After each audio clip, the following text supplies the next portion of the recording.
Hi, everyone, and welcome to our panel on ecological thinking. And a warm welcome to all of our three guests. So thank you for joining us, everyone. My name is Viktoria Luisa Barbo, and I'm really excited to host today's panel. I would like to start off with introducing our guests. I would like to start with Sanford Kwinter, who probably doesn't need an introduction, but he well deserves one. Sanford Kwinter is an architectural thinker, writer, philosopher, curator, teacher, editor, and critic. He's the co-founder of Zone Books and has taught at numerous universities across the US and Europe. He's currently professor at the School of Architecture at Pratt Institute in Brooklyn, New York. His extensive work addresses questions about the environment, organization, temporality, and perception. And he has not only published and edited many books, he has also written three important ones of his own. Number one, Architectures of Time. Number two, Far from Equilibrium. And number three, Requiem for the City at the End of the Millennium. And he just finished co-editing and having a special edition of Log 49 with the title, The Return of Nature. And then I would like to introduce Aleksandra Jaeschke. Aleksandra Jaeschke is an architect and a professor of architecture and sustainable design at the University of Texas at Austin. Born and raised in Poland, she holds a Doctor of Design degree from the Harvard Graduate School of Design and an AA diploma from the Architectural Association in London. Prior to joining UT School of Architecture, she taught at Woodbury School of Architecture in Los Angeles, and has facilitated many design workshops across Europe. Aleksandra also holds a professional license in Italy, where she co-founded an architectural firm, Aeon. Her interests range from ecology, sustainable thinking, system thinking, through definitions of sustainability in architecture to cross-scalar integrative design strategies and the role of architects interdisciplinary projects. Jaeschke is also the winner of the 2019 Wheelwright Prize with her winning proposal and ongoing research Under Wraps, Architecture and Culture of Greenhouses. A book based on her dissertation, Green Apparatus, Ecology of the American House According to Building Codes, is forthcoming from Princeton Architectural Press in 2021. And she will probably tell us a little bit more about this later. And then last but not least, Feifei Zhou. Fei is a Chinese-born artist and architect. She holds an MA in architecture from the Royal College of Art in London and was a guest researcher at Aarhus University research on the Anthropocene. Her work explores spatial, cultural, and ecological impacts of the industrialized built environment. And she co-edited the digital publication Ferality Atlas, The More Than Human Anthropocene with Anna Singh, Jennifer Digger, and Alder Kieleman, Saxena, which was published just a month ago in October 2020. Fei will introduce Ferality Atlas and give us insights into the idea behind the cross-disciplinary project in a small presentation. But before I hand it over to Fei, I would like to say a few words about the topic that brings us together today. And the question that I asked the speakers to reflect on was, how does ecology influence the way we think about design and technology? And what does it mean when we say ecological thinking?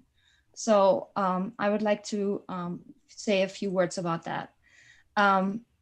Engulfed in the lush jungle in the Americas, 18th century explorer Alexander von Humboldt writes into his travel journal, Alles ist Wechselwirkung. Everything is interaction. After years of travel, the explorer orients his awareness away from the flora and fauna towards the multidimensional connections and relationships in his environment. What unfolds before his eyes and under his feet is interwoven like a rich embroidered tapestry. Connections are reaching from the smallest insect to the tallest tree. Nothing stands on its own. Nothing is static. To him, nature becomes a living whole, not a dead aggregate. Humboldt's nature is a global force that he himself is part of and embedded in. His sense of wholeness predates ecological thinking, like we know now of James Lovelock's Gaia theory or Gregory Bateson's understanding of the world as relationships. And it makes him the grandfather of ecological thinking. With the technological advances like cooking over fire, cultivating land, and creating permanent shelters, humans have continued and continue to create systems of technology that have not only changed the environment, but also the human body and mind. As we shape technology and as we shape the environment, it in turn shapes us. As a profession involved in the augmentation of human environments, architecture and design have been mediating between the biological and the technological for centuries. So in the light of this, what Humboldt called the world consciousness, a consciousness grounded not in exploitation and commodification, but in connectedness and diversity, as well as the democratic sharing of knowledge across disciplines, I wanted to discuss with our guests today, what role does ecological thinking play in architecture and design? And do we need to reevaluate the role of technology in that design process if we are to move forward to a more dynamic understanding of the environment? And how may we ourselves as humans and as designers change during this process? So I would like to hand it over to Feifei, and I will stop sharing my screen. And welcome everyone. Thank you for joining. I'm really happy that everyone is here. Okay, should I start sharing my screen? Yes, please. Okay.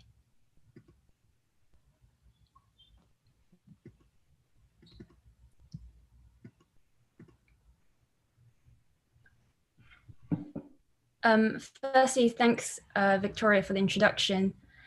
So today I would like to introduce our newly published project, Ferality. So Ferality is a digital research project on the Anthropocene through studying the non-human entanglements with the human-made infrastructure projects. And combine 79 first-hand situated field reports from scientists, humanists, and artists with artistic interventions such as spatial diagrams, video and sound clips, watercolor illustrations, and etc. Together, we created this complex, playful, and experimental atlas of studying the Anthropocene from the more than human perspective. It's a transdisciplinary collaboration on a vast scale.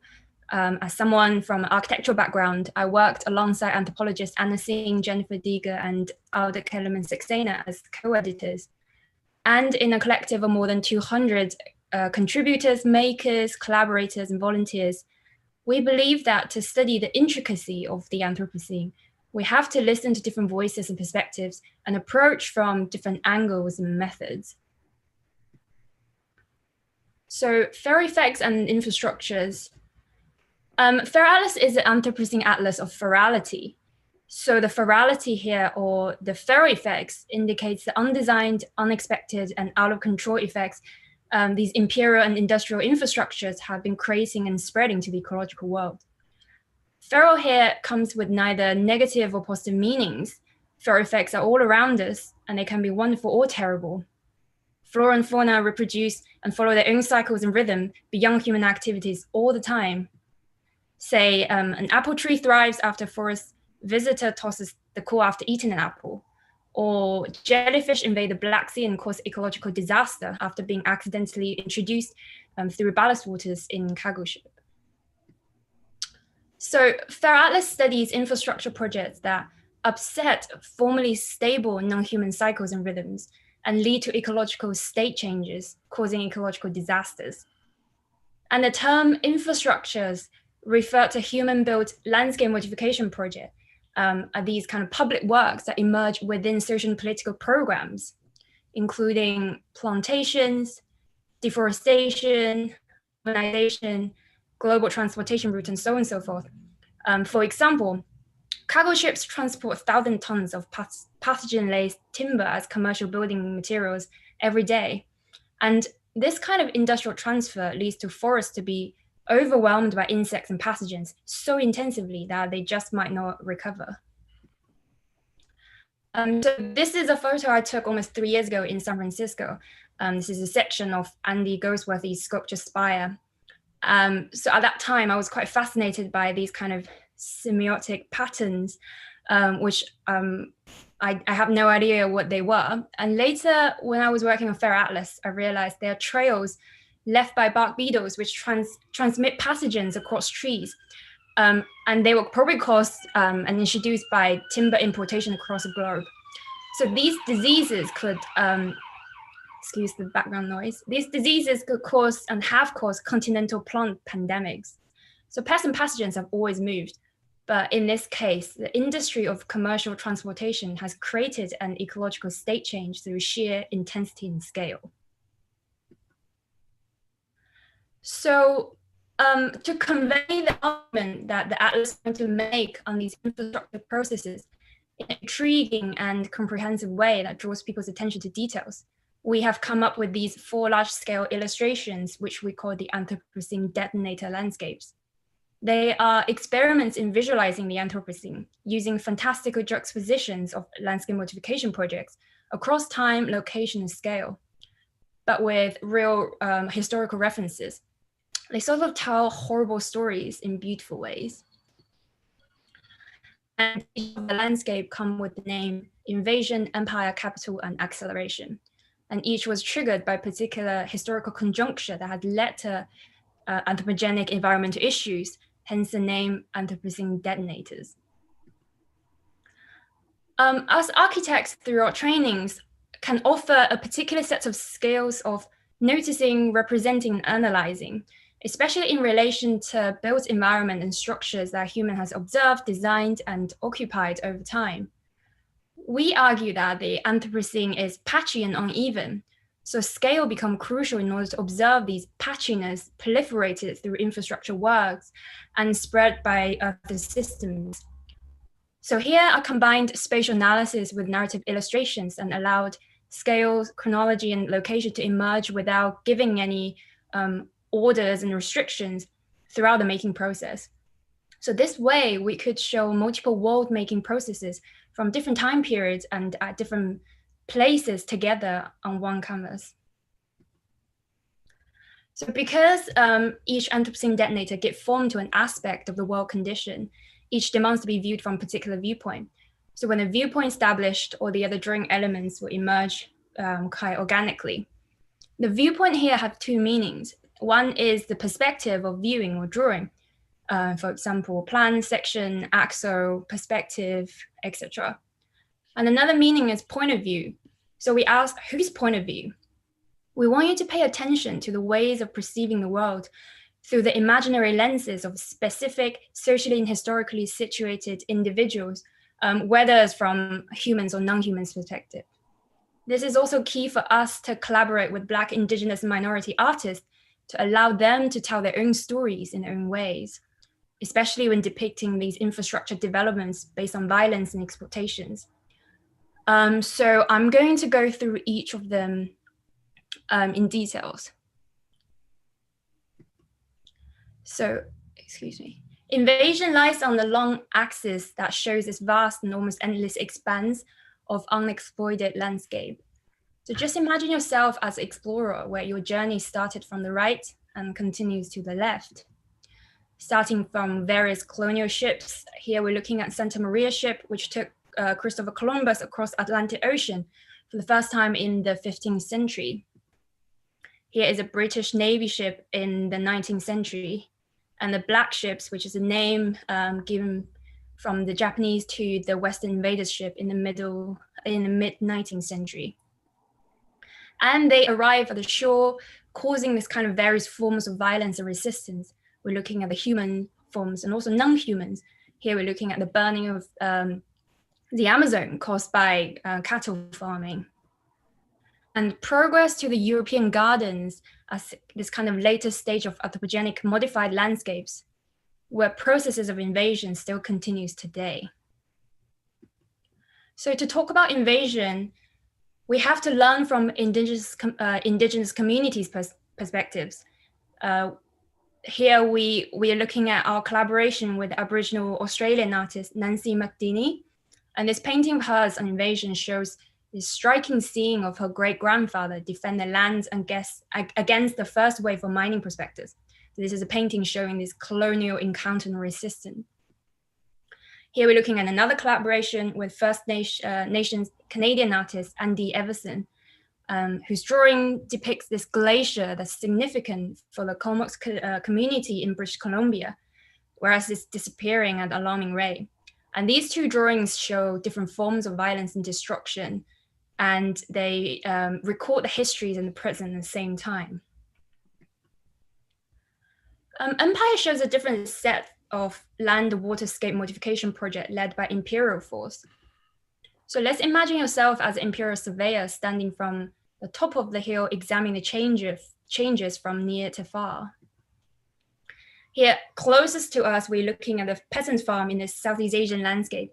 So on the left, we're looking at cassava, rice, gradually merged into colonial crops. We're looking at opium, tea, teak, eventually turning to full-scale colonial plantations with teak and sugarcane, followed by water management projects like dams, canals, botanical gardens.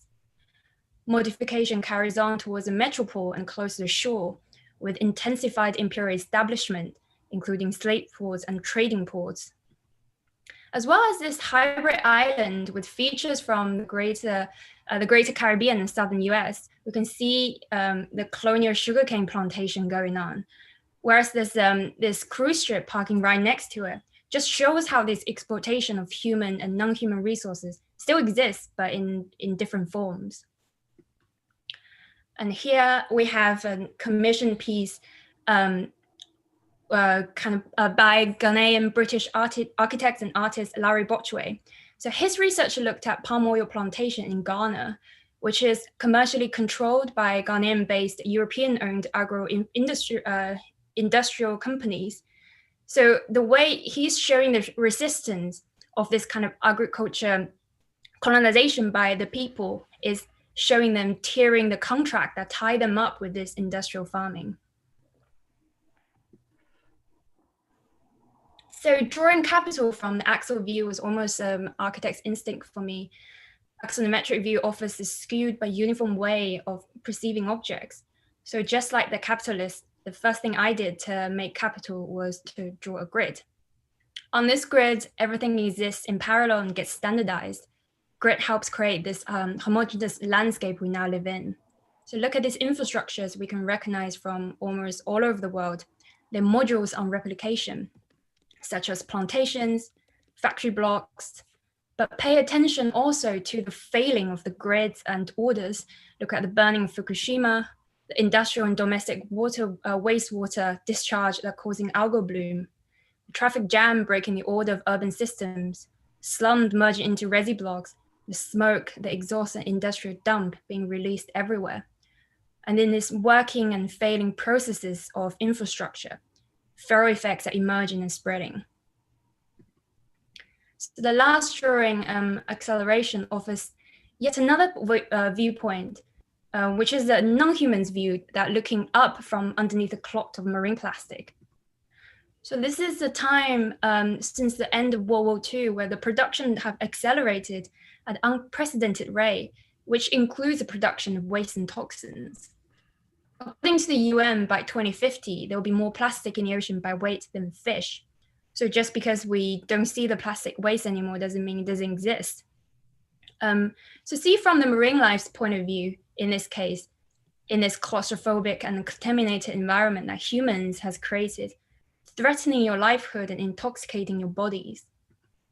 So look at the industrial sewage and agricultural runoffs creeping into the soil of our resi blocks, the use of antibiotics on piglets in pork factories, ballast water in cargo ships accidentally introducing new species to other ecosystems and causing devastation, and of course the dumping of plastic waste. So these waste and pollutants produced by infrastructures sweep through each other and gets mixed up, turning the world into a giant soup of dump. And here we have two collage pieces that's taken from Filipino duo artists Amy Lian and Enzo Camacho, whose contemporary artwork centers around this kind of mythological figure of Monolongo. So Monolongo is a monster with splitted bodies, which you can see in these two pieces, and haunts the neighborhood. In the atlas, Monolongo represents an intangible but unstoppable force that's guiding us in the world of acceleration. So she's lingering on top of this industrial soy farm in the Philippines and overlooking the whole world of pollution, exhaust, and toxicity. Her legs gets caught up in the plastic jungle. She lingers, but then she's also stuck. Just like us, there's nowhere to hide. So when the reality is too dense, metaphorical figures help us to take a moment and contemplate. I'm gonna just very quickly summarize the 3 points I picked up from working on Fair Atlas. First, I think is the importance of transdisciplinary collaborations, especially with natural and social scientists when architects are designing with ecology. I don't think this should limit only to ecological related designs, because arguably any architectural design in the Anthropocene is ecologically concerned. Second is crucial to notice before designing. So we should think in advance about the long-term spatial effects rather than focus just on the immediate problem solving, especially solely relying on technology, because this is where Ferality goes wrong. Third, I think it's important to shift perspectives. We should be aware of our architectures for both humans and non-humans, even if it's indirect, because we're cohabiting and sharing a space together. And shifting perspectives help us to think across scales. For example, we have this entry in Fair Atlas on anti-fouling paint used on cruise ships, which is written by anthropologist Natalia Bouchet. So a cruise ship is a large infrastructure, transport infrastructure to human eyes, whereas the chemical compound TBT using these paint is on a microscopic scale that could be very easily ignored by human eyes. Whereas the kind of fairy effects it brings to certain species of sea snails and essentially stop them from completely reproducing is incredibly vast and arguably on a planetary scale. So architecture shouldn't provide shelters for certain crowd, and that based on exploitation of other habitats, even this includes non-humans. So that's all from me. Thank you. Thank you. Fantastic. Really interesting. And I was thinking, so that we can open up the discussion to everyone, that we continue with Aleksandra and then we ask questions. I have, of course, and I think everyone has questions for Fei about this beautiful project. So yeah, I give it to you, the mic, Aleksandra. Thank you. Can you hear me well? Yes. Yeah, perfect. So Viktoria asked us to speculate about how ecology can influence the way we think about architecture, design, and technology in the future. I've already swallowed the red pill, or should I say green. And in my world, the future is an awkward term. It's all now. Architecture, design, and technology are modifications of nature. We operate from within ecology. Immersed in the systems that we are asked to modify, we no longer promise design solutions, we suggest organizational tendencies. Telling open-ended stories is once again a way to think through potential events, modifications, organizations, architectures. So let me tell you a very short story first. And forgive me the subject matter, but I think that it serves the purpose. It involves inevitable exchanges of matter and energy, interspecies co-occupation of space, and human attempts to orchestrate life processes. Hence, design and technology are involved in it as well. It's about shit. I apologize. It's a bit indiscreet, but we can all relate to it. Actually, we can't disentangle ourselves from it, no matter how modern we claim to be. So here goes my story. Defecated, urinated, rejected, bodily waste. energy transformed along trophic networks, excess nutrients adjusted with respired heat. Fecal matter washed away with fresh water through hidden pipes and turned invisible elsewhere. Matter slowly built up by an intricate web of life. Water uplifted from the oceans by the energy of the sun, transported by air currents and brought to Earth by gravity, flushed away in a fraction of a second, piped down into the bowels of the engineered Earth, into streams and rivers, to the bottom of the oceans, and into the inaccessible strata of sediments. Streams of nitrogen and phosphorus capable of reverting millions of years of aerobic life back to its unbreathable past. A sea of abundance that slowly suffocates the oceans while we fade to feed the world. Designed out of here, carried away from now, misplaced. An open circuit of energy and matter oozing into pools beyond our spatial temporal reach, night soil, once collected by nightmen and untouchables to fertilize fields, we now foolishly discard of this awkward wealth, too extricated from ecology to trust the workings of the web of life, energy, nutrients. We, the moderns, call it Blackwater. We don't quite know how to design it out of our system yet. And yet, Blackwater was once commonly used to sustain fish farming. Farmers knew that fish was abundant beneath overhung latrines and learned to tap into the mutualistic loops of detritus-based food chains. Intuition was key. They rerouted Blackwater, short-circuited energy pathways, dammed rivers of nutrients. They delayed dissipation of flows to accelerate the accumulation of mass. Tropical heat speeded everything up. Blackwater flew fast, but the energy was intercepted and fed back into the web of life. Brought over by nightmen or pumped from nearby settlements, fresh wastewater would first stand for days until it slowly turned from black to green. Fishermen learned to judge nutrient content of water by color and transparency and dose it accordingly to maintain right conditions for growth. Filtered by blooming algae, transformed by benthic detrivores, consumed by fish, and, of course, controlled by fishermen, Blackwater generated new life. Farmers maintained water pumps, repaired dikes and channels to maintain the flow.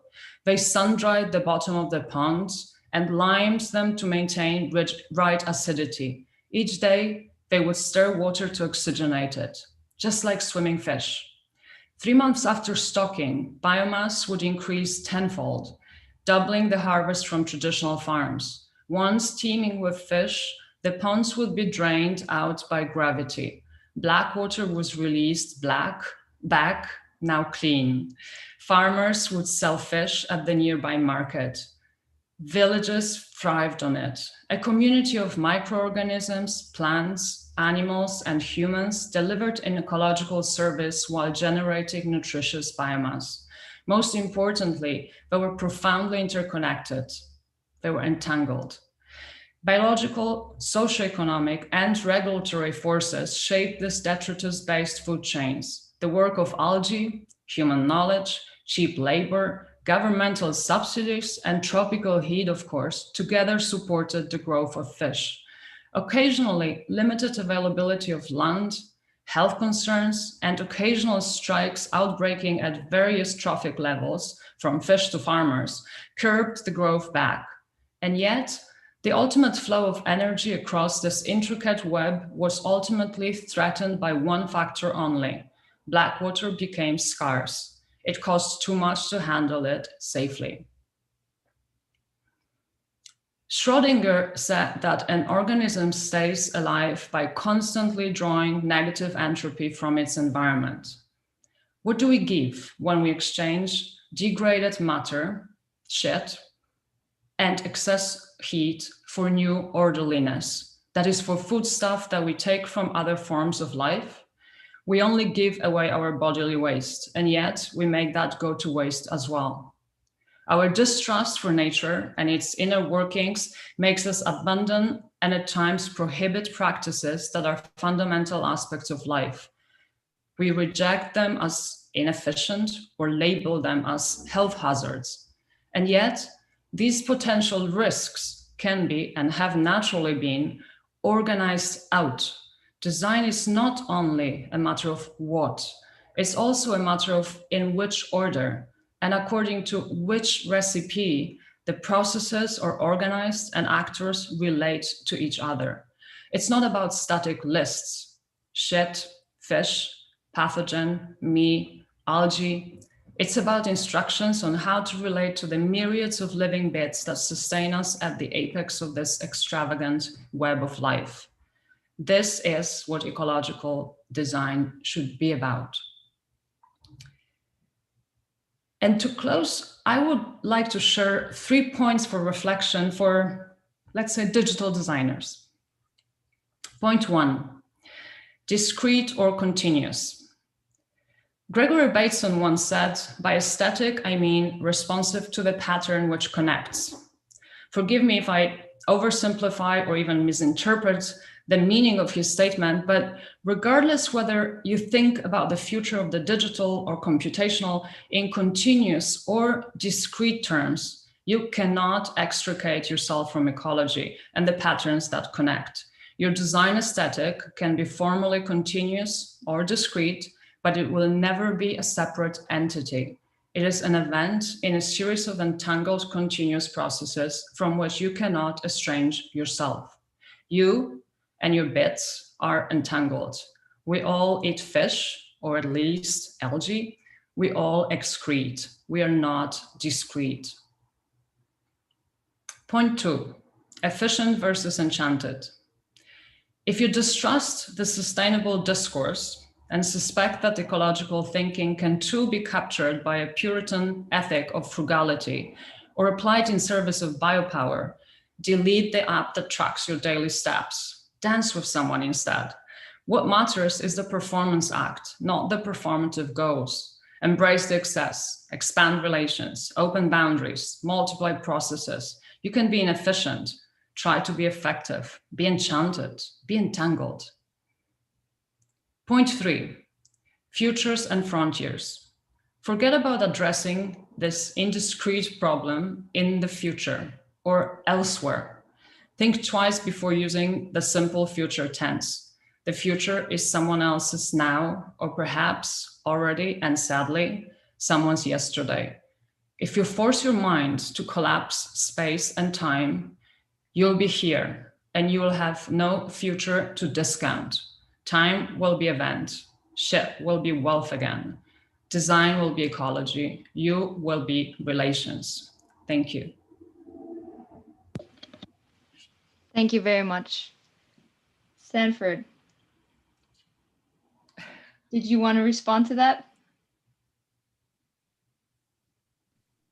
You know, I hope I haven't missed all that much. There's another presentation, is there not? You missed Feifei, but oh Jesus, oh my God, this all happened so quickly. Wow. Oh, well, first of all, let me say, I thought, well, what I just heard was absolutely wonderful. And I frankly never expected, at least in these years, these immediate years, that I would hear this from somebody working within architecture. And I can only, my first feeling really is to applaud. That was absolutely beautiful. And not only because it was beautiful, but because it was so completely, in my opinion anyway, so completely digested, so completely integrated into a point of view, let's say a machinery of operation, a mode of reflection. I have to just say these few things to get myself into this conversation. I also have to say that it's beyond my wildest dreams, as you know, that Gökhan Kodolak and I have recently published a I think, frankly, I'd have to say a very strenuous and almost strident in some way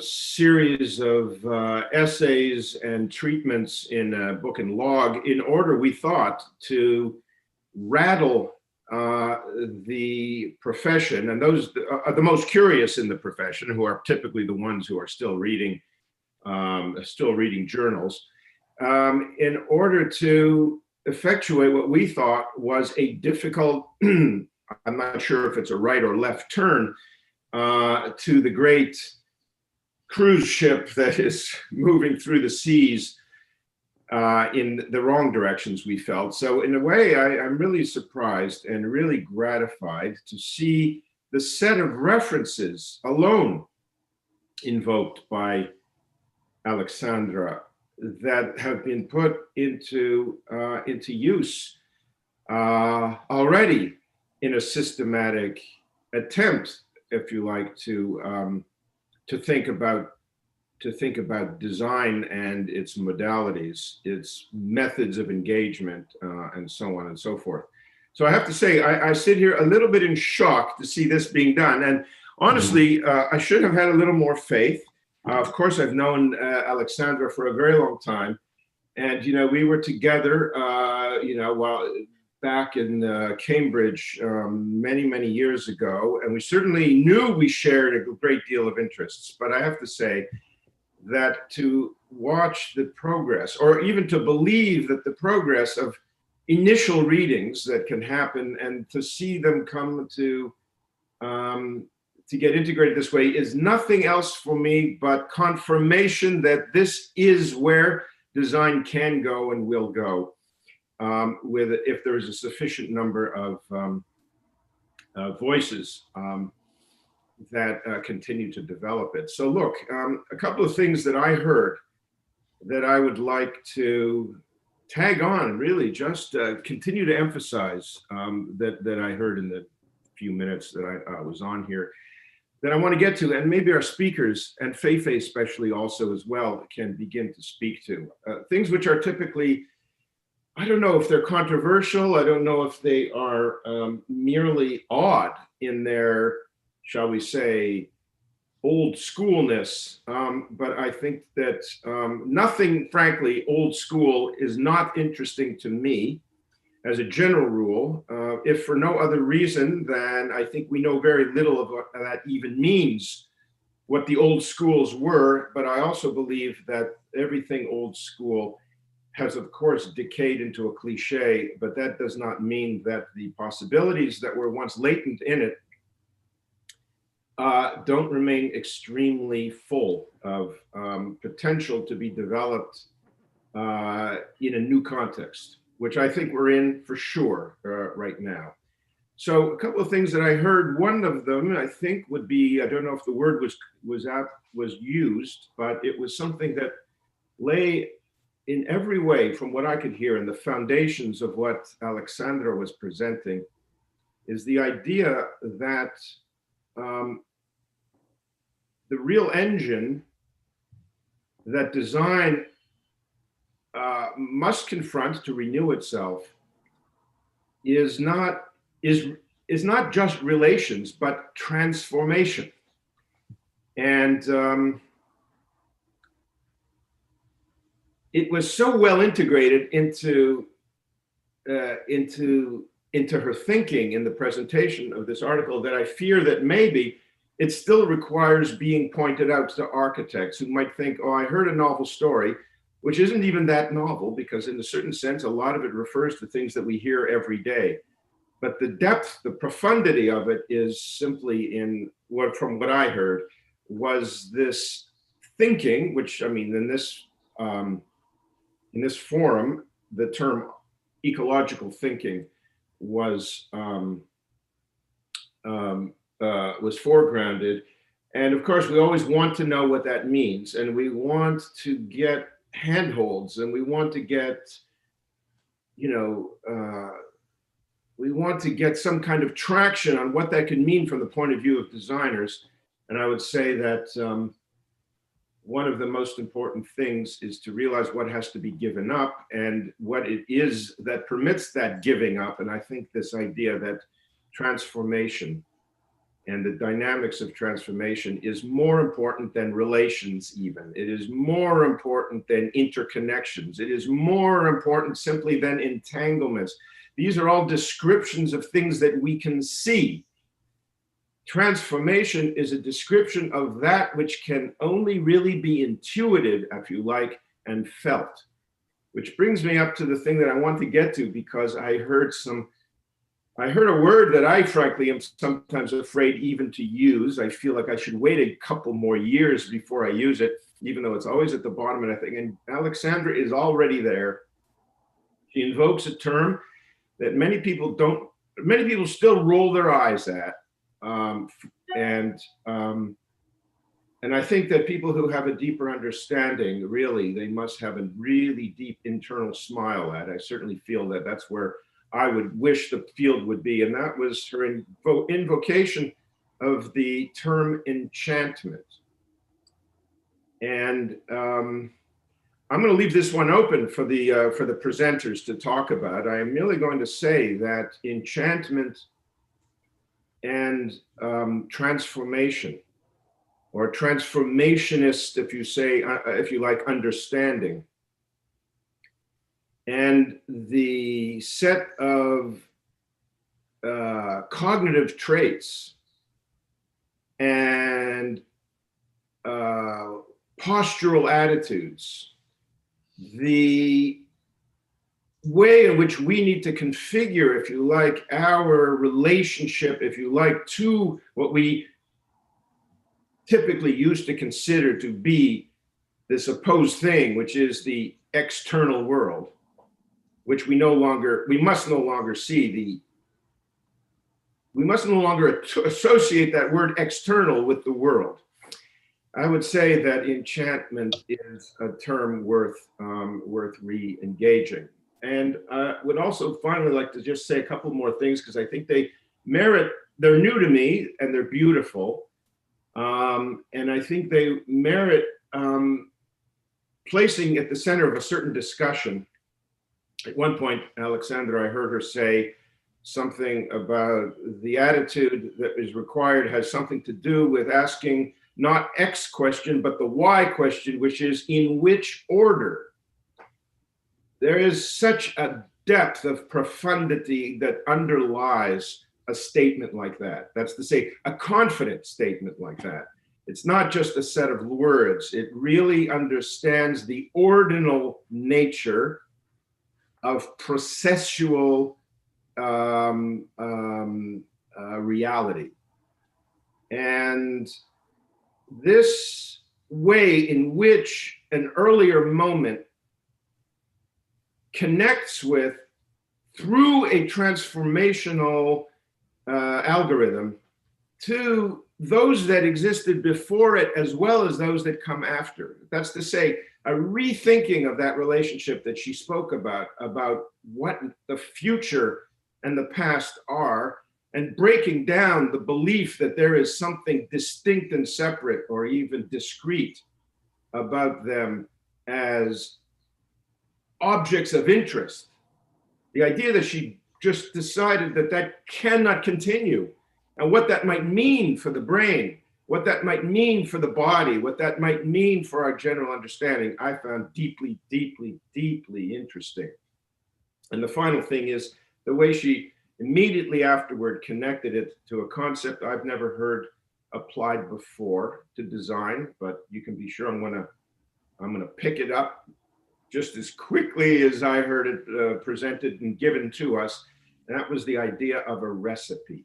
So I'm gonna leave it at that. I have to say, I'm here, my jaw is open, dropped on the floor, and I will try to engage when I hear more about what had occurred before. But I thought those ideas I found deeply moving, and I'm deeply gratified to have heard them. Thank you. Thank you. Yeah, maybe we can unpack a few of those points, because I think for the audience to kind of understand more about the points that were made, and in general the systems of relationship and transformations that also Fei was presenting to us earlier, I think would be nice to unpack. So maybe I want to give you, Aleksandra, a little bit of time to respond to Sanford, and then I want to bring it back to Fei to kind of unpack a few of her terminologies and points that she made to respond to. Yeah, sure. Thank you. Well, how do you respond to that? That's hard. Let me start with one thing. I think that the idea of the transformation that you mentioned, and the idea of going beyond just thinking about processes, but focusing on the order of how certain things evolve, how certain things are transformed.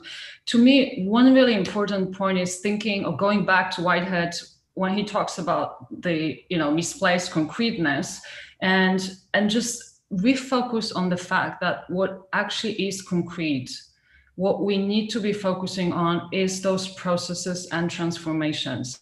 And those are the concrete issues. Those are not, so for example, if we think about, a building envelope, that building envelope, that can be something that we perceive as something incredibly concrete, but actually what's really concrete is the processes that transform its thermal conditions, right? So that idea of transformation is fundamental, and the difficulty to me, and I right now actually teach, introductory courses for undergraduate students, is breaking up these ways of thinking and those attachments to things that are perceived to be concrete, and they're always objects, items on lists, which are fundamental. We need those things to create relations as well, but breaking up those preconceptions about what's concrete, and also making sure that there's enough time to actually engage with processes before we deal with items. And that also has to do with, our frameworks of reference, reference that is Cartesian, coordinates that only emphasize the items, as opposed to something that is more like, a Lagrangian point of reference, right? So that's one thing that I think we need to be talking about a lot, especially in the context of education. And the issue of enchantment, I've been struggling with it myself, because when I came to the GSD to do my research, I was deeply interested in sustainability, but I was also really interested in systems in quite, you could say, technocratic way. And it took me years to actually understand how to flip that and how to really, really focus on what is fundamental. And I realized that it's only by somehow extricating ourselves from the, this dogma of efficiency, the dogma of providing, responses to very clearly set wrong performative goals, is a way to go ahead. And when I hear that, we need to save energy, we need to be more efficient, we've been doing that and we have been failing. So this is not a way to go. And I think it's only when we manage to do it, and we manage to teach our students that it's in that deep entanglement and enchantment that we can find enough power to actually revert the trend. It's not going to be in a perfect technocratic model that will resolve some kind of a clearly stated problem. So that's what I would, how I would respond to some of Sanford's points right now. Yeah. Thank you. Yeah, I think it's really interesting that we're not only talking about the ecology of matter and energy. Yes, that is part of it, but it's really the ecology of thinking. It's the thought. It's that deeper layer of how we address the, I've heard the term, the colonization of mind, right? The kind of like strict rules by which we operate, and actually don't find a way to break out of them. And I think I want to bring it back to Fei, because in the way that her project, Feral Atlas, is trying to challenge taking the perspective and changing perspective at all times is really interesting. And I kind of wanted to get back to the word feral, right? Because I know it's a very core term in the way that you see and address the issues that you're presenting. And I thought it was interesting because feral is very much out of the perspective of a human. The reference point is human because it's the animal that has exited the human system. But to an animal, we could also be feral. So I think I just wanted to ask what in your terminology, the word feral, what role it plays, and what is the guiding principle for you in the way that you operate within your system. May I intervene for one question? I know this is very embarrassing to do this in public, but Feifei, now that I see you, can I ask you something? Do we know each other? I don't think so. You don't? We didn't meet in New York No. a year ago? Okay, go ahead, sorry. Go ahead, sorry. Were you in New York a year ago? I did a workshop, but with the Feral Atlas in Connecticut. But I think that was the only time I was in New York. All right. You didn't attend a party in New York at an artist's house? No. Oh my God. Unfortunately not. I'm okay, thanks. Yeah, firstly, I want to say it's exciting for me to be same panel with like Aleksandra and Sanford. Is a learning experience for me as well. So going back to the question of feral, I think different people and different even disciplines have different understandings of feral. Previously, and I've said in the presentation in Feral Atlas, feral is not something negative or positive, and also I think we need to abandon kind of the concept of linking feral with control, because I have been asked this question of is ferality or feral means things that's just kind of escape our control. So I think we come to this question about kind of equilibriums and cycle and rhythms that as species we all work in the olden days kind of in the kind of symbiosis kind of relationships. No one is trying to like overrule the others. Whereas, when we see this kind of extreme control, especially from human controlling the landscape, controlling non-humans, controlling ways of Earth is going, that's when kind of this, we say ferality gone bad is happening. Yeah, I think to me, I see kind of linking back to the previous discussion on technology that I'm quite fearful, especially as someone, I feel like it is still in my late 20s to look at these kind of high-tech interventions that is kind of coming from this human-centric view of using technology to overcome environmental issues, because that's kind of our saving grace. Whereas the more you study about this kind of so-called feral effects of what we're doing, you realize the more force you put it on, actually the more ferality comes out. So much, kind of philosophy or just kind of thinking, I guess, if you like, behind it. But yeah, so it's sorry, I don't know if I've answered your question. No, I think it's really interesting. I mean, I think we kind of share that fear. I think I totally agree with what you said, and I think it's something that needs to be addressed. I mean, that kind of brings me to the question of the role of technology and kind of the difference between the born and the made. What will be the difference? Faye, did you want to say something? Yeah, sorry. I just wanted to add one point with what Aleksandra just said about this idea of transformation, and I think versus concrete as well, especially when we think about a building maybe as if we do call it the idea of concrete is something that doesn't move. I think it's interesting to think about then what is transforming, even though the building doesn't move, but the kind of material that has kind of unleashed into the soil, and that's moving. And when the wind blows away, or when the rain comes, and is carry on. So this kind of transformation is happening all the time. Then arguably nothing really is concrete in this world.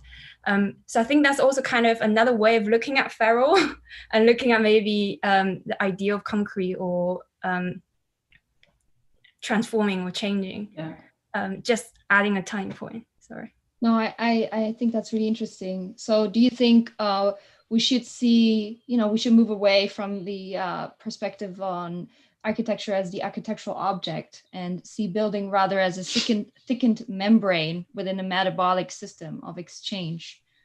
I think, maybe what are the points that we could address these kind of topics of the architectural object, or what is that for you, and how does it influence the way you work in architecture? Because both of you are architects, right? So I think it's interesting how your work actually influences the way that not only you think, but you work and you design. So I would like to ask that question to both of you, how you perceive your work and you teach. Maybe I can say a couple of words on that. I've been trying to think how to think more tightly about the life processes and what we perceive as inert matter in the way we approach projects.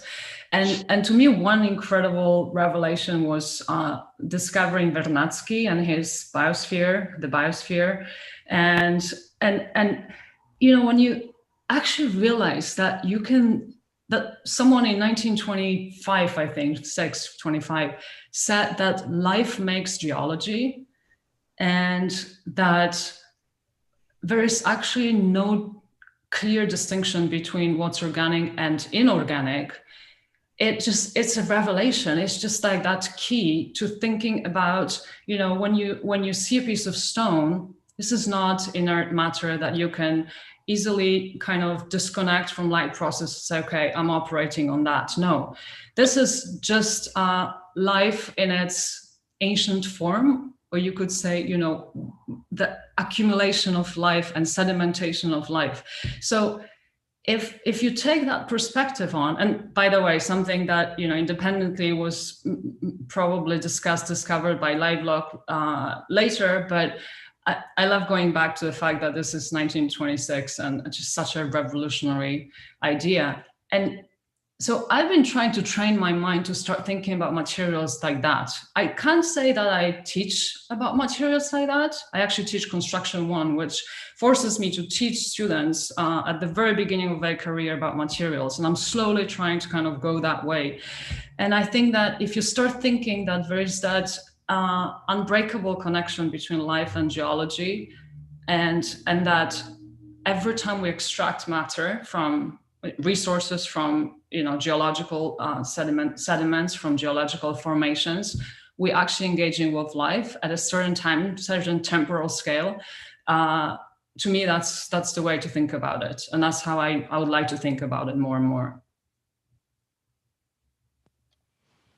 Faye, did you want to respond to that? Or, I mean, just to see how, your way of thinking, or maybe replying to Aleksandra, but in terms of, challenging your own thinking, but also the way you work. And I don't know, I think you also are engaged in workshops. So how does that change the way that you address these issues with people, and how do you operate in that? So I've kind of worked on Ferality straight after graduation. So I haven't really got a chance to really apply it to kind of practice in a sense of kind of in a way of architecture design, which is something I really want to do in the future.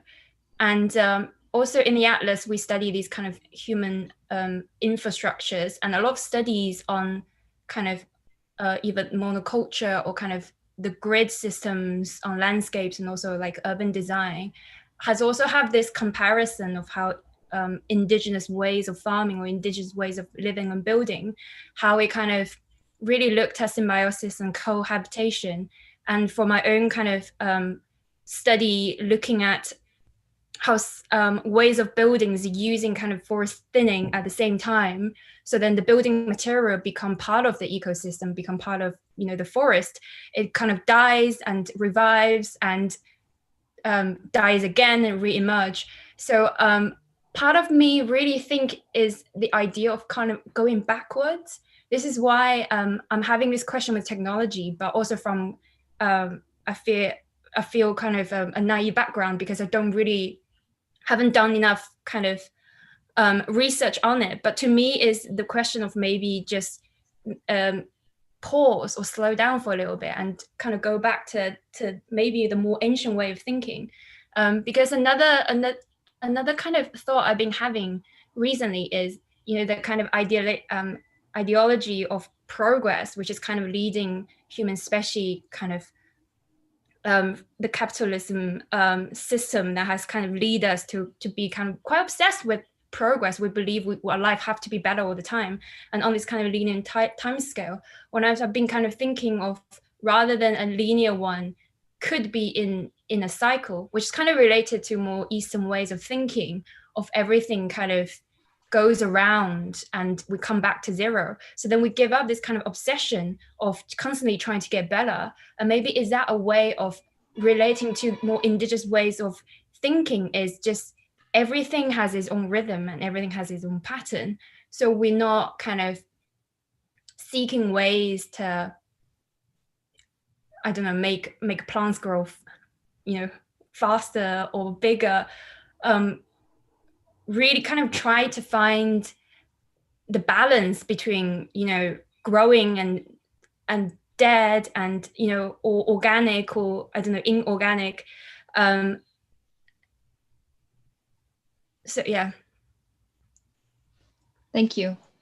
Yeah, I think it's really interesting. I was thinking when both of you were talking about, you know, the misplacement that we talked about earlier, the misplaced concreteness. And I think it's interesting if we think about the concept of wilderness versus wilding, right? A process of the ongoing versus the concept that often comes up as the cultural idea of wilderness, something that's out there, external, as Sanford said earlier.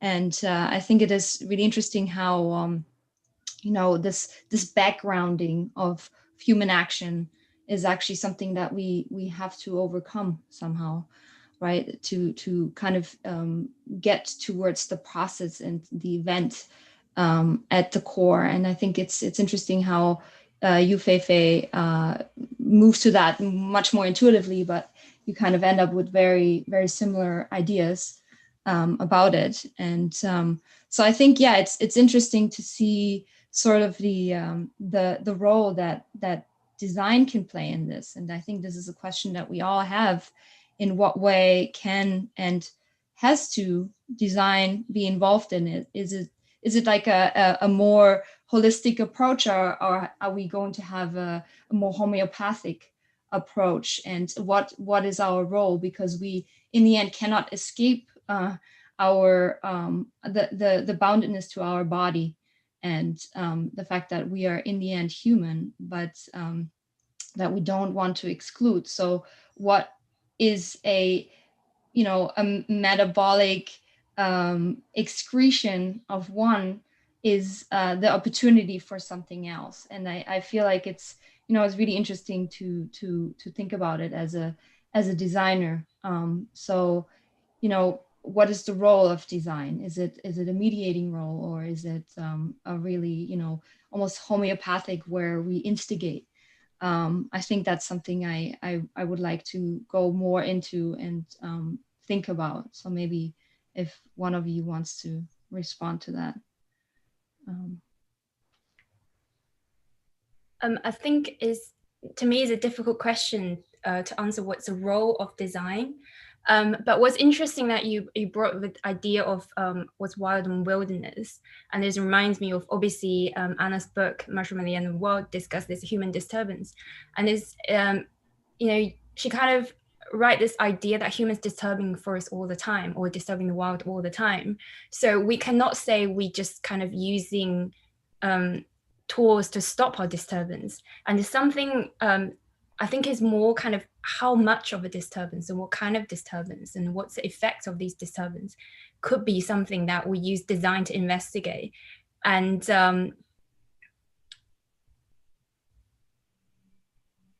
sorry, just trying to think how to frame it. Yeah, I think the role of design,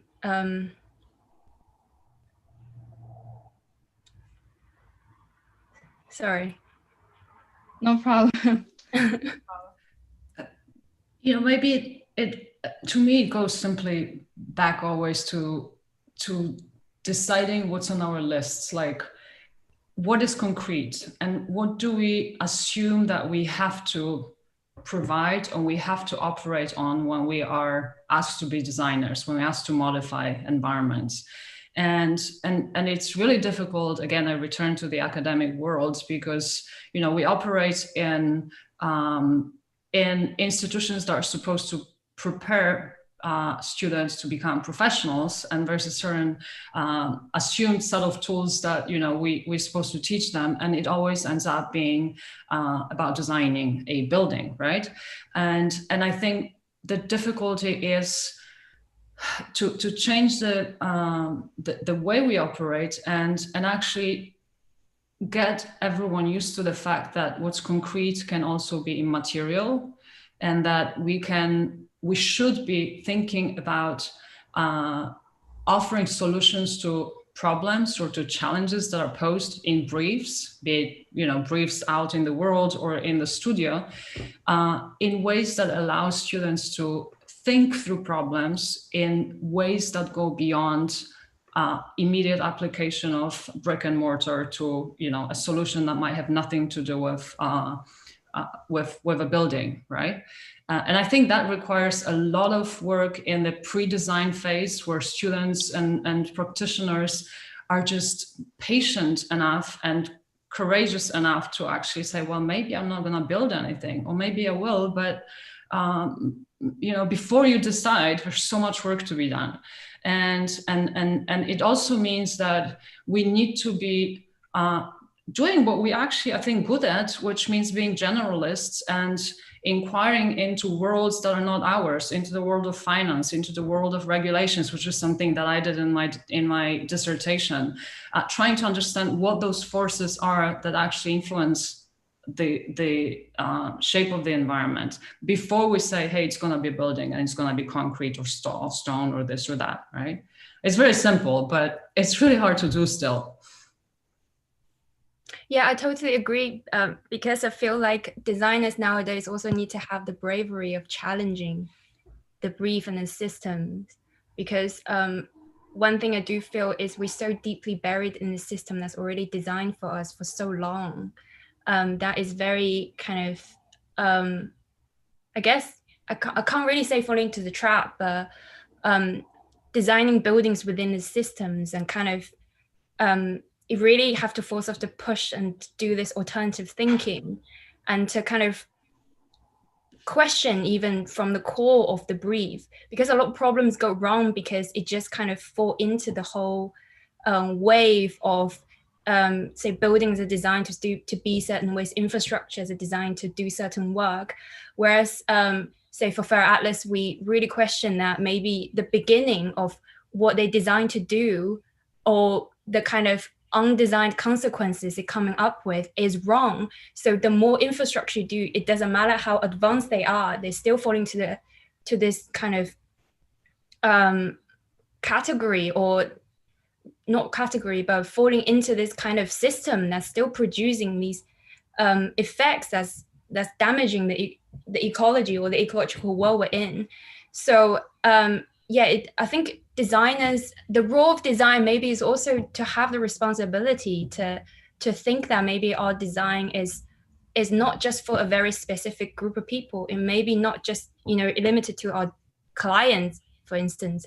It has such complex spatial effects that it leads to other humans, it leads to other non-humans, and something we are responsible to think before we start designing or put a pen down or So yeah, I really echo with what you said earlier about kind of challenging the brief. Maybe sometimes question not to build is something like Aleksandra did, with kind of walk around the site and decided to kind of just say maybe it doesn't need an intervention. I think that requires a lot of bravery and something that maybe we should encourage more people to do that.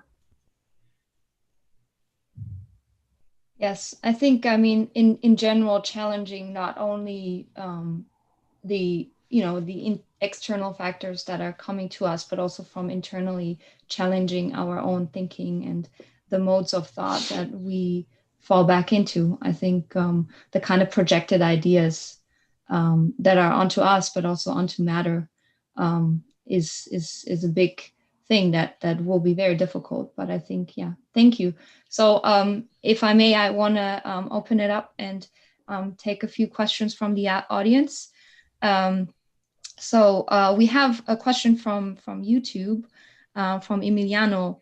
How does design negotiate the quantitative forces in play through qualitative thought and practice? Anyone wants to take that? I can repeat. How does design negotiate the quantitative forces in play through qualitative thought and practice? It's kind of similar to what we've been talking about just now, but. Well, maybe first we need to invert the order and start with the qualitative thought and then think about quantities. That would be already, to me, a step ahead. And yeah, that's what I would say to start with. I don't think architecture can ever, stop thinking about quantities, of course, but it's again about what comes first in our way of thinking about problems.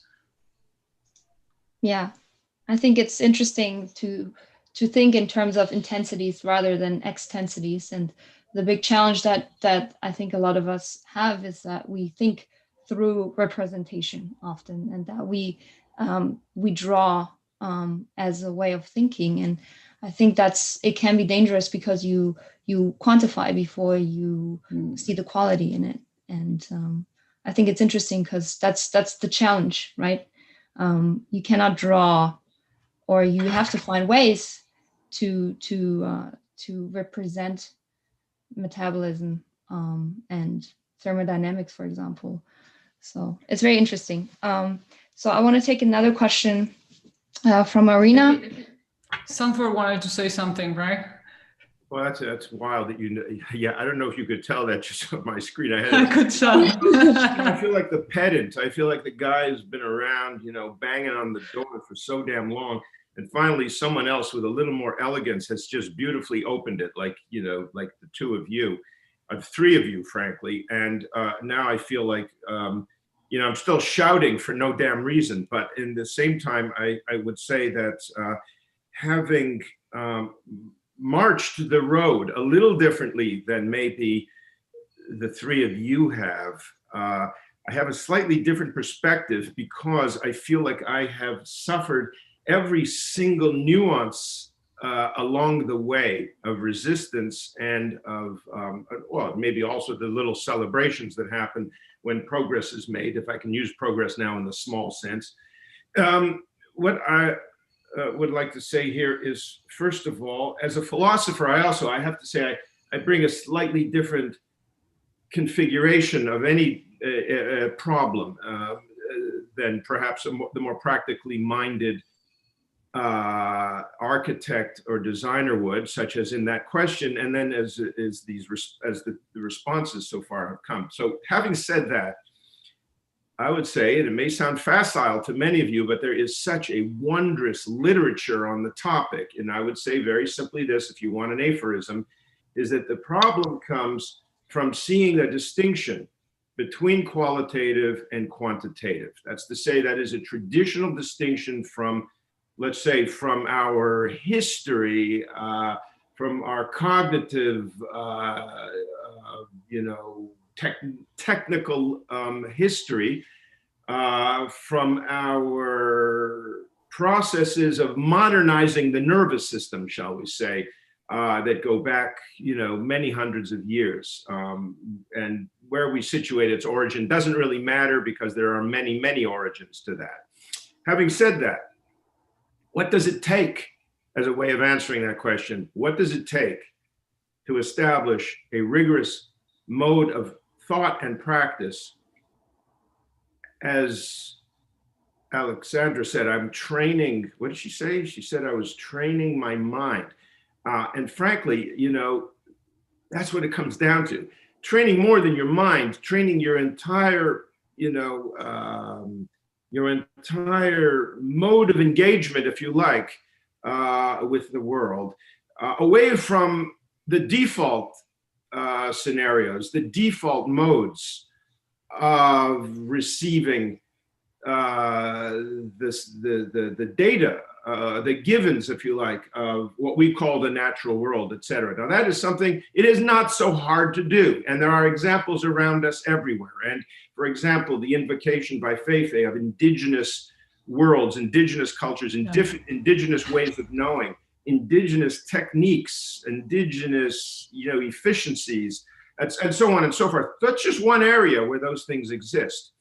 So I would say that, and then many people find this strange, but also the developments in scientific epistemology of the last, not sure exactly where to put it, but I mean 30, 60, or 90 years have been extremely important in having transformed the relationship between how we understand the quantitative and the qualitative.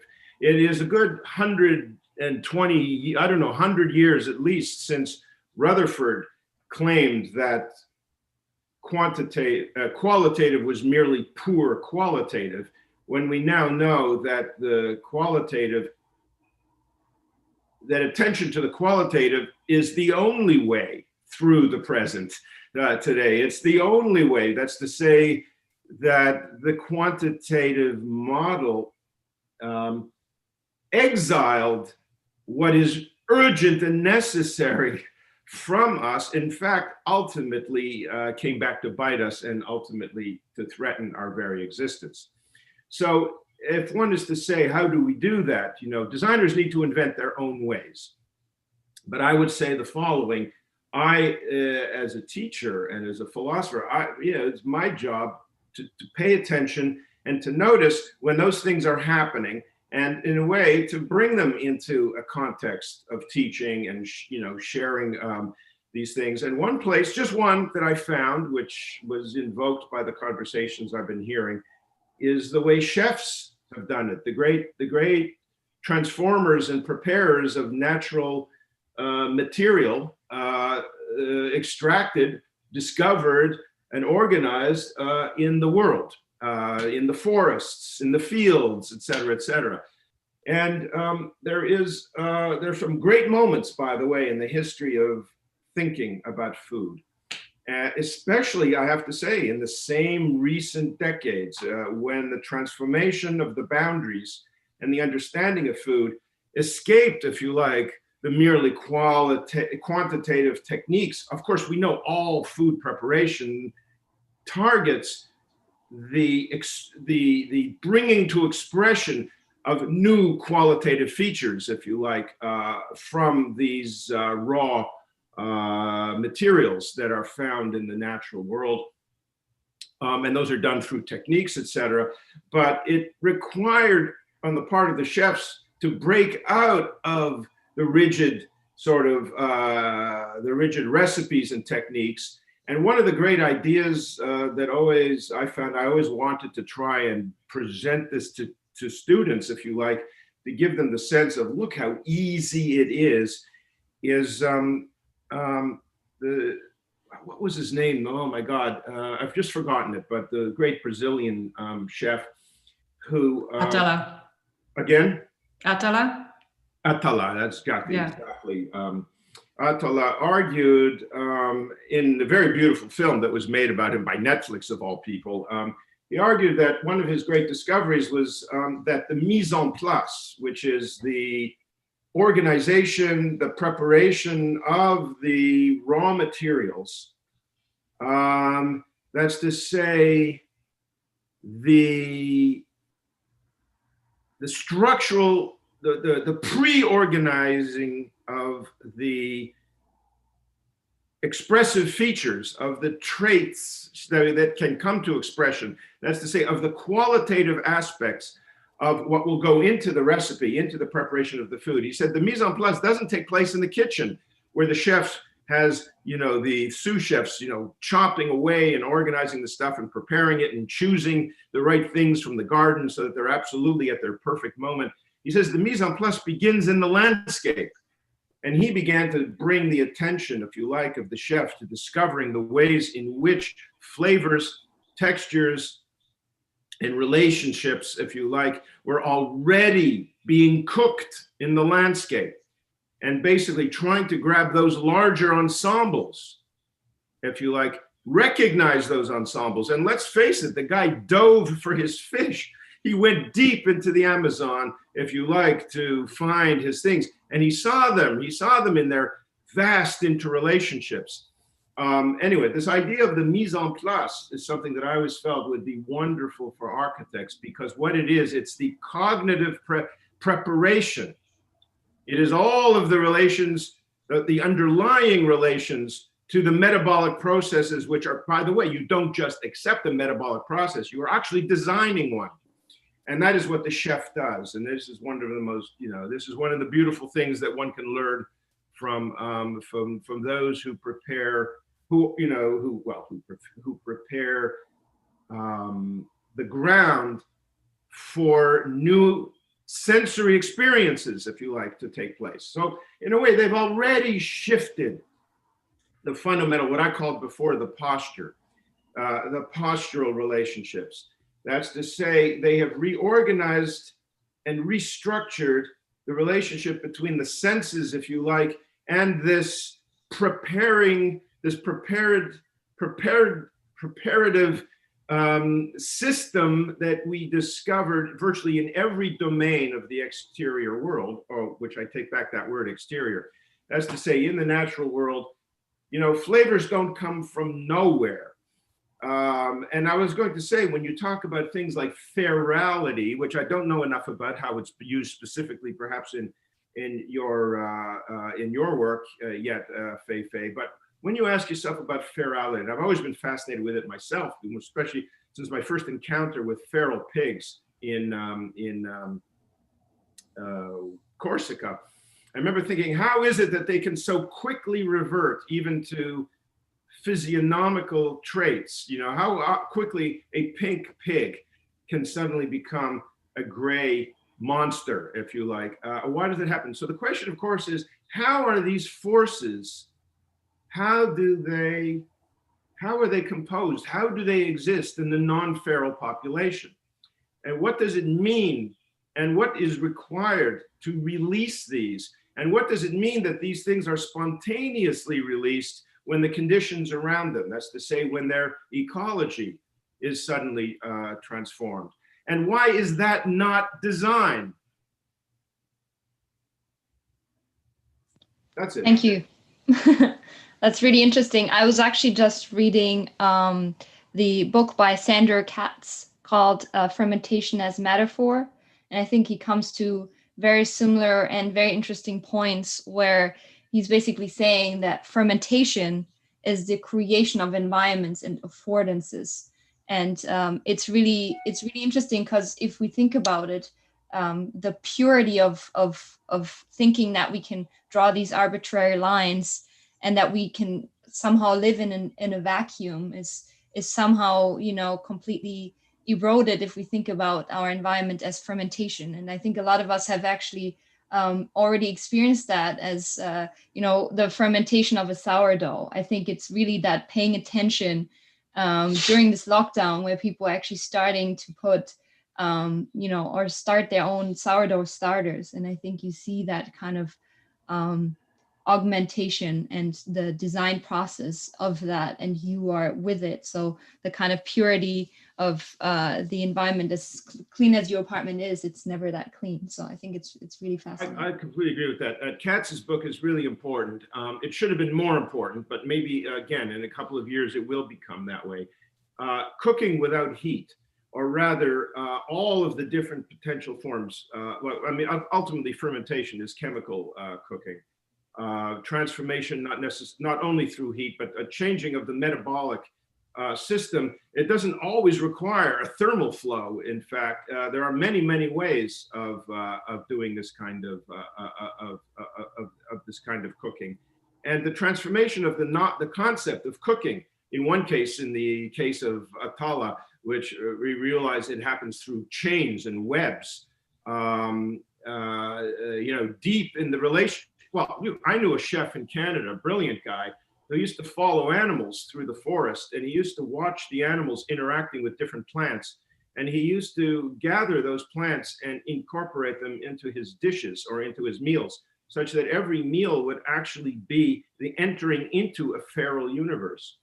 Now, the kind of innovations that are taking place, you know, you could look at the Buddhist cooking in Asia, you can look at the ways in which fermentation processes have been tweaked and controlled and redirected. I mean, there is an endless universe of this. Now, every time you deal with chemistry, or every time you invoke the relations of chemistry, you almost always transform and open up a whole new non-mechanical universe for the architect.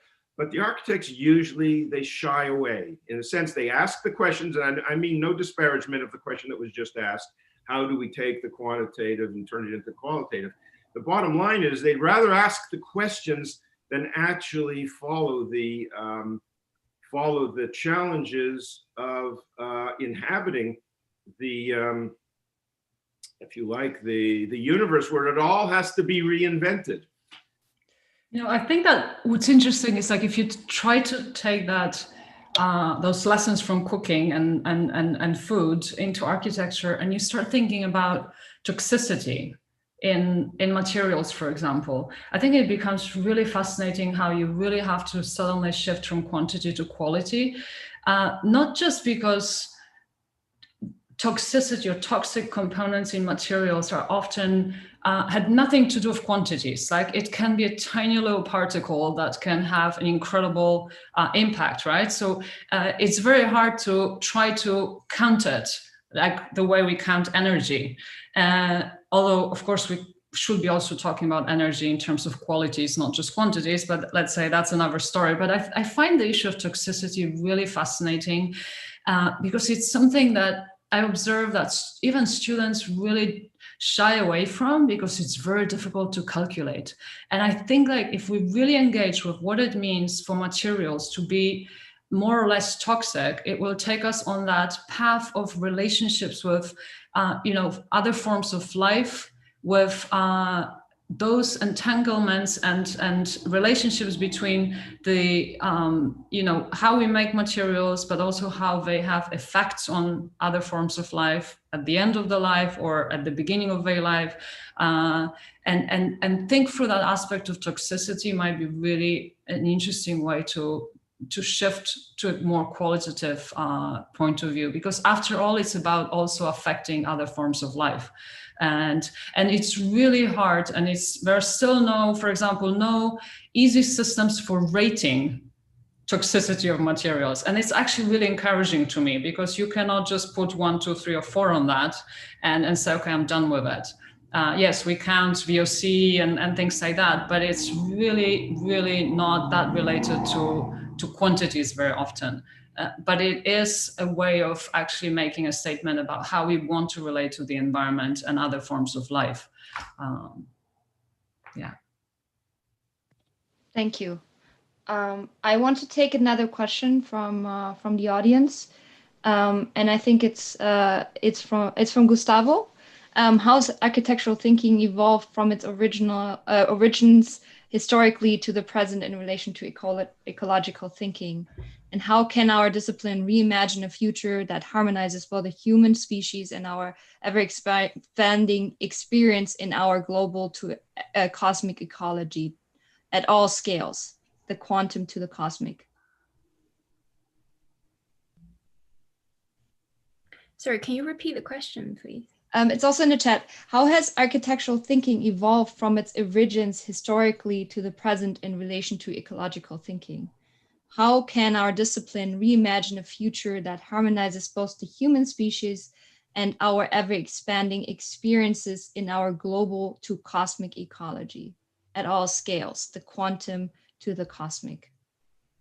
So it's a question about scale. That's a big question. It's a big question.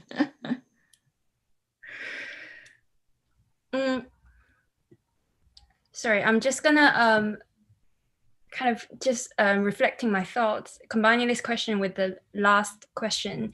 I was kind of reflecting upon this idea before about cooking and thinking of, nurturing a sourdough, but the key also is to watch it and to kind of, we have a way of say like doing this fermentation, but it also varies from different place to place because of temperature, because of location.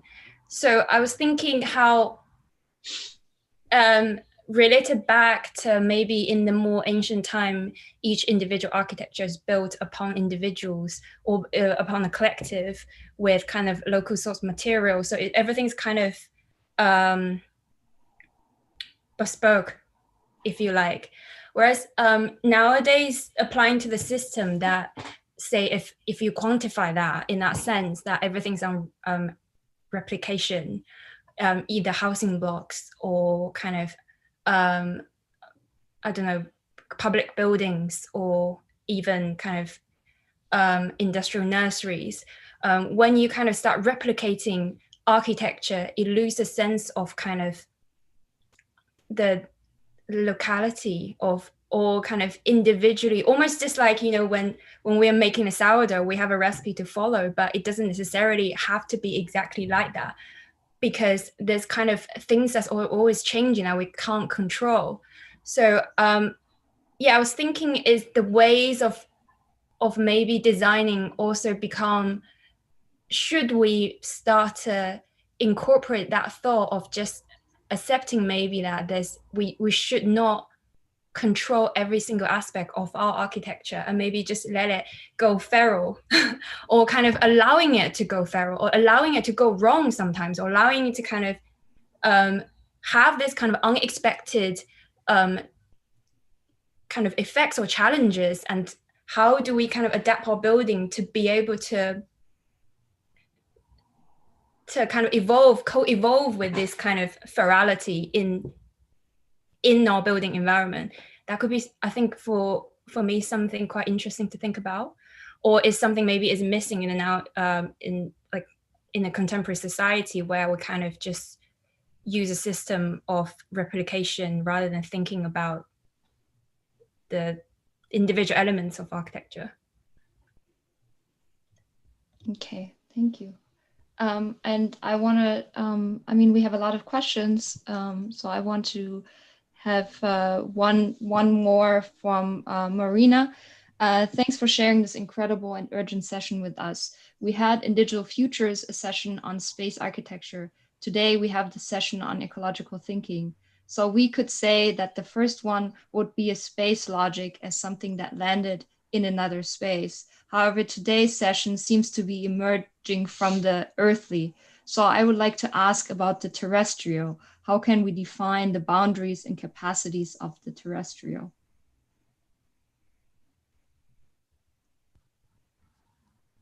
Another big question. I think it's about the definition of the terrestrial, first of all. Sorry, Faye. Yeah, my initial thought is we can't really define boundaries and territory. Something that's quite influenced my architecture education is things move, boundaries move, territories move, kind of, there's something that we shouldn't put, I guess is thinking about, I guess, the natural worlds, or ecological worlds, that how even drawing a boundary between one space to another, there's still things that kind of moving all the time. You know, the ice melt, river kind of flows, and this, I found it really difficult to put kind of a definition on a boundary by drawing a line, because there's something constantly shifting.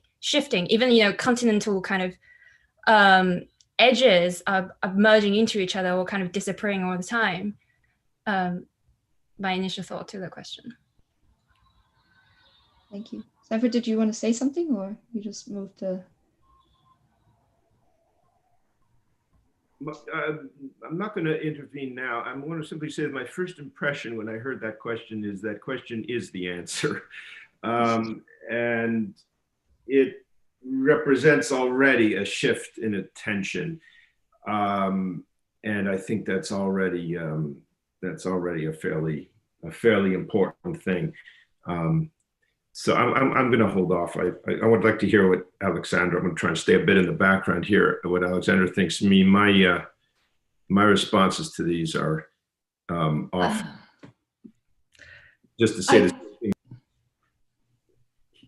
Yeah, it's hard, because I think about the terrestrial as the biosphere, and I'm going back to that very simple fact of us being entangled in this system of geological and organic forces that are somehow happen to be floating around what we call Earth, or it's this cloud of more or less dense and concrete and fluid forces.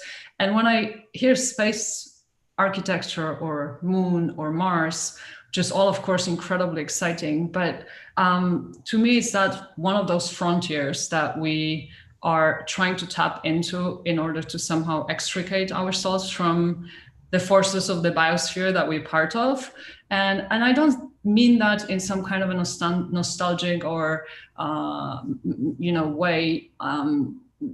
I understand that might be, the place where we will take our life and try to test how we can replicate some of those processes there. But I'm somehow not really that interested in that, just because I see it as a way of an escape, a way of thinking of that frontier, where we can, take our tinkering with life and our technologies and go and play with them somewhere else.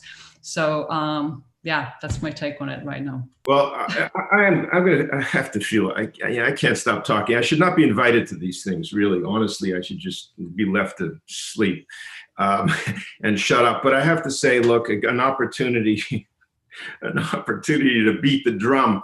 I can't pass up on it. Because usually I find so fascinating when I hear it, I always say, well, how can one pull the boundary even larger in a way to make maybe everyone feel a little bit more at home in terms of what they're, in terms of understanding how they belong to this system of questions. And I think everyone who's here today should leave feeling that they do belong. Now, I have to say this. Number one, I think this is so beautiful that this happened, because it gave the opportunity, among other things, that it gave the opportunity for someone in the audience to introduce the idea of, quote, the Earth as such, in that simple sense, into, if you like, the conversation in a way that was very spontaneous and very fresh. Now, I think that's something that should be held on to, number one. What the hell is this thing that we are going to continue to call the Earth? Now, the first thing is you have Aleksandra Jaeschke, who probably is the first person to continually and continuously invoke Vladimir Vernadsky in her conversations in design. And I think that can't pass without being underscored. So I would like to say, number one, because he was an earth scientist, and because, in fact, what he gave us is the metaphor, the image of a thing. It's not just the earth. It is of a thing which this encompassing set of materials and processes, if you like. He gave us this, and he gave us the ability to read it, because he discovered, as Aleksandra Jaeschke, that in fact it was not an inert thing, that it was actually driven by life, and it was actually produced in many ways by living processes. I used to tell a story in class. I don't know if Aleksandra was in the classroom many years ago when I told this to the students at the GSD. And that was that there was an admiral, or there was a guy who was part of the English Admiralty or the fleet, who was at sea one day and saw a massive swarm of locusts going by. And he was the official scribe, the official sort of scientist who was contributing to the log of all the things that they encountered and discovered through these travels overseas, over the seas. And he did a calculation to calculate the number of individual locusts that was in that massive swarm, and the number was absolutely immense. And what Vernadsky did is he read it, and then what he did is he did a further calculation. And he calculated the amount of mineral mass that was embodied in this swarm, which it was more than a trillion individual organisms flying in the air in a kind of a rhythmic and musical unison. It formed a single entity, but it was also made up of a trillion different elements, all of which had a certain desire, if you'd like, to eat and to expend energy in a certain way. What Vernadsky does is he sees this and he calculates the amount of matter, and he understood that this was a geological process, is that these locusts were actually like the earth moving. It was like continental drift. It was this... anyway, I don't know. That was something that just struck me as extraordinary. Now, if that is not the kind of intuition that you would expect or hope for from a designer, from an architect, I don't know what is. So it's true. You can certainly look at Vernadsky as just that type of designer, just that type of architect, just that type of mind, just that type of attitude. Now, what I felt like I wanted to bring in with this was, again, I remember I was struck by Aleksandra's use of a couple of terms, and I think they're important and useful. She talked about the puritanical frugality that had become part of our intellectual sort of attitudes regarding these problems, and which probably are not serving us very well. Then she talked about the dogma of efficiency. The language is particularly beautiful here because it is meant to be derisory. It is meant to be critical. It is meant to allow us an exiting, if you like, from these truisms, and to ask ourselves, well, what lies outside of this puritanical mindset of frugality, a certain way of doing bookkeeping? What is outside of this mere dogma, if you like, of efficiency, which the word dogma, of course, completely undermines the concept of efficiency, because, of course, it suggests that it is fallacious or mistaken. So what we see here when the word earth is invoked, and we begin to realize that we need to project ourselves without distinction, if you like, into this notion of earthliness, you actually have something that resembles a term that nobody really fully understands, but which is used quite a bit, and which I would say it wouldn't hurt to begin to define it ever more rigorously and very diversely as well. And that is the concept of empathy. Because one finds that term that is appearing in all kinds of places more and more today. and I think with a certain legitimacy and a certain reason.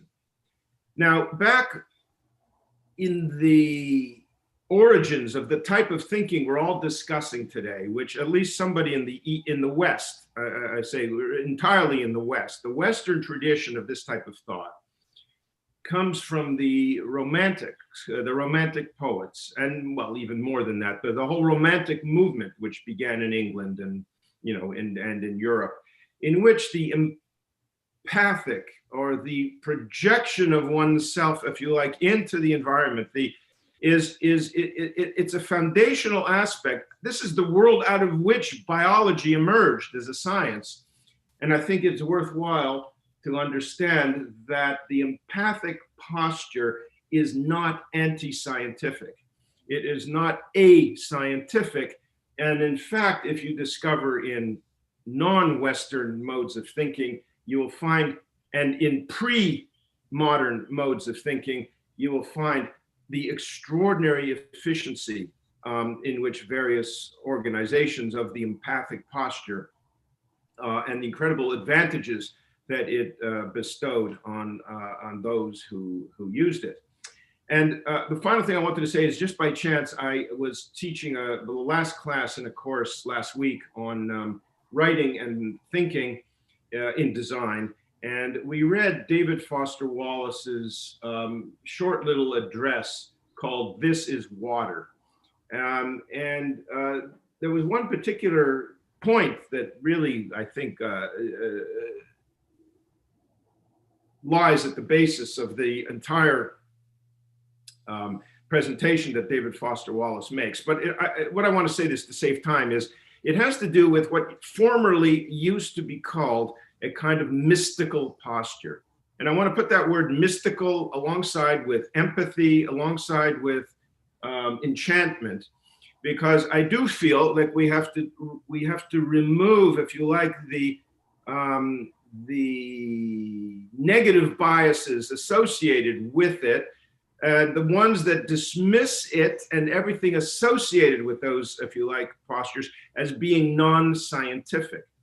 Now, the mystical posture, I realize we need to demystify the mystical. And what David Foster Wallace is telling us in that particularly beautiful and very simple essay is, it comes simply from the fact, and this is what I've been hearing Feifei and Aleksandra saying over and over again in their presentations and in their discussions. Foster Wallace says you merely have to realize what a fallacy it is when you look at yourself and the way you receive and structure the world, and how every single impression that you have is processed as if you were the center of some universe or of the universe. And all it requires, although it's not a simple thing, is to emancipate yourself from this belief, this mistaken belief that you are the center of the expressiveness, if you like, of the world, of the universe, et cetera, of the natural world. And suddenly all these other things become possible. I would say that, well, he would say that this was his attempt to describe to the students what an empathic, he used a different term, but it was almost the same as empathy. I forget what it is. Approach to the universe is. And you will see, if you read the rest of David Foster Wallace's books, and why it is that he's so celebrated, and what his incredible gift, if you like, to the world is in actually applying that through his prose and through his novelizations and through his writing. He was a mathematician before he was a writer. And in the empathic framework, if you like, that he is presenting to the students, it is actually an extension of mathematics and geometry to the world. So I would say, you know, the examples are everywhere. You just have to tune your attention.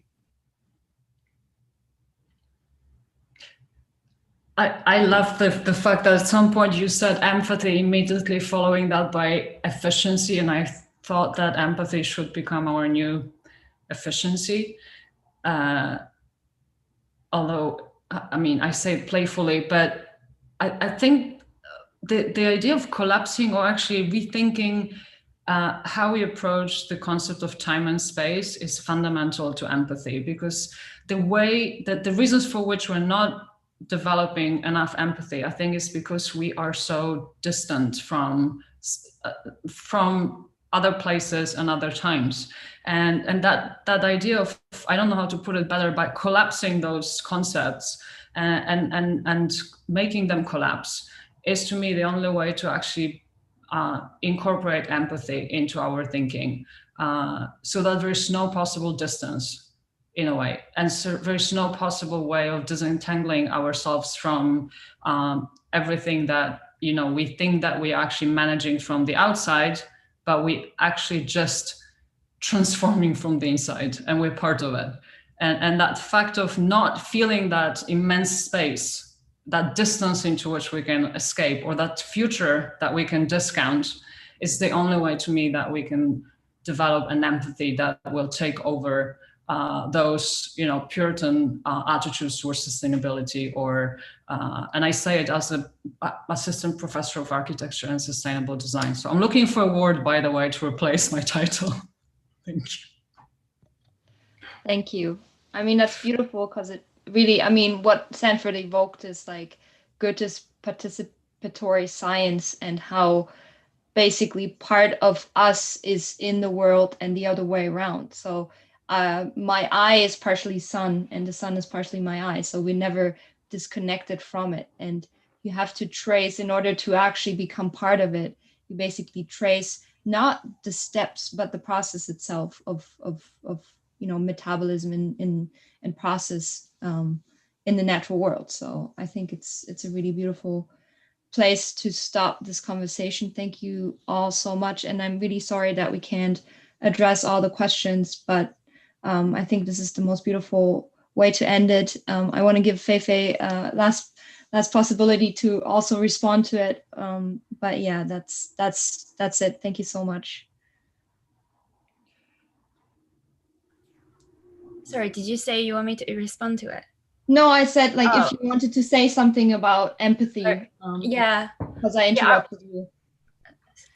Yeah, I was thinking during the discussion that part of the idea of like how much bacteria we're exchanging all the time, you know, even in conversations face to face, or even just float in the air, is put in a romantic way, spores, bacteria are floating all the time. Then when you put in that sense that we're not really ourselves, so it's kind of the question of selfness, and putting in empathy, that thinking, if we are not really individuals and we're just everywhere, and you know, and then put it in that perspective into design, that we are kind of designed for individual, design for all.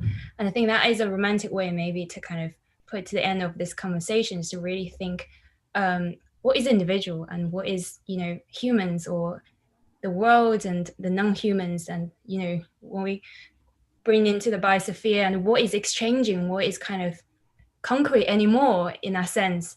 So yeah. Thank you. That's, I think, a beautiful way to end it. So thank you very much. And I hope you enjoyed the conversation. We'll be, you know, back next week on Saturday again, same time. And we will be sending out a newsletter to everyone. So stay tuned. Thank you, guys. Thank you for having us. Thank you. Thank you. Thanks. Thank you.